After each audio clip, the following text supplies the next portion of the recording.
Hello everyone to all my dear students, welcome to our channel. तो आज की video में हम लोग पढ़ने वाले हैं सीबीएसई क्लास 10 सोशल साइंस के एनसीईआरटी के ज्योग्राफी का चैप्टर नंबर 1, जिसका नाम है रिसोर्सेज एंड डेवलपमेंट। इस चैप्टर को हम लोग वेरी शॉर्ट नोट्स के थ्रू पूरे कंप्लीट कंसेप्ट के साथ इसे समझेंगे। तो आइए स्टार्ट करते हैं। सबसे पहले इसके पहले टॉपिक के बारे में। तो पहला टॉपिक है what is a resource. Resource क्या होता है? कोई भी चीज़ जो ह्यूमन नीड्स को सेटिस्फाई करे, टेक्नोलॉजी से यूज़ हो सके, इकोनॉमिकली पॉसिबल हो और सोसाइटी एक्सेप्ट करे। टाइम और टेक्नोलॉजी रिसोर्स डेवलपमेंट में इम्पॉर्टेंट रोल प्ले करते हैं।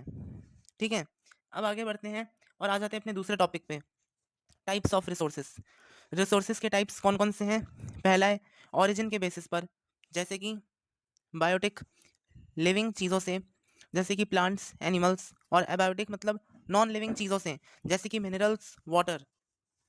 ओके, अब आते हैं बी पार्ट पे, एग्जॉस्टिबिलिटी के बेसिस पर। अब इसमें क्या है? रेन्यूएबल, दोबारा जो बन सकते हैं, जैसे कि सोलर विंड। ठीक है, और फिर नॉन रेन्यूएबल में क्या क्या आते हैं? जैसे कि लिमिटेड क्वांटिटी में होते हैं, जैसे कि कोल, पेट्रोलियम। ओके, अब इसके बाद आगे बढ़ते हैं और आते हैं सी नंबर पे।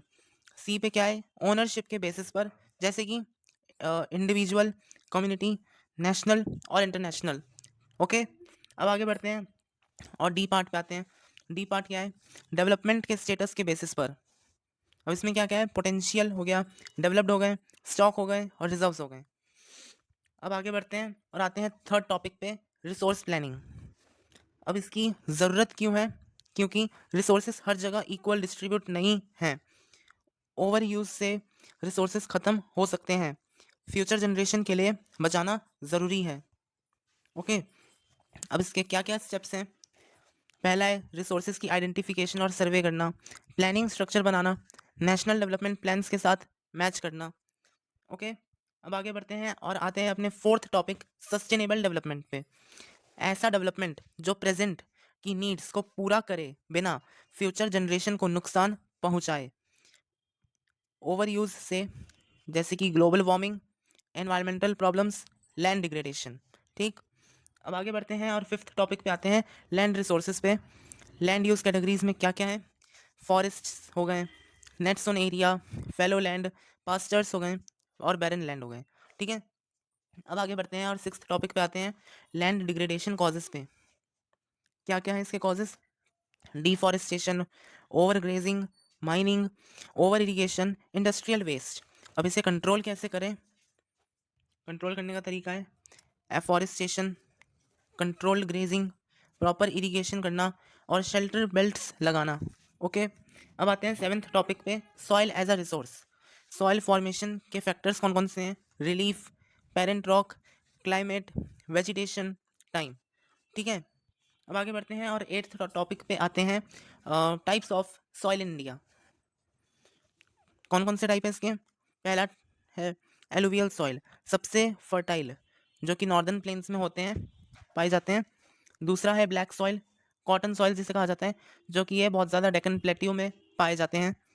तीसरा है रेड एंड येलो सॉइल। चौथा है लेटराइट सॉइल। पांचवा है एरिड सॉइल। छठा है फॉरेस्ट सॉइल। ओके, अब आते हैं नाइन्थ टॉपिक पे, soil erosion, top fertile soil का हट जाना, वो भी किस किस वजह से? पानी से, हवा से। ओके, अब आगे बढ़ते हैं, फिर आते हैं सॉइल कंजर्वेशन मेथड्स पे। क्या क्या है इसके मेथड्स? कंटोर प्लाउइंग है, टेरेस फार्मिंग है, स्ट्रिप क्रॉपिंग है और शेल्टर बेल्ट्स हैं। ओके, अब इसके इंपॉर्टेंट कीवर्ड्स क्या क्या हैं? रिसोर्स प्लानिंग हो गया, सस्टेनेबल डेवलपमेंट हो गया, लैंड डिग्रेडेशन हो गया, सॉइल इरोजन हो गया, एफॉरेस्टेशन हो गया और कंटोर प्लाउइंग हो गया। ठीक है, तो आज के वीडियो में हमारा बस इतना ही था। I hope students you will understand this.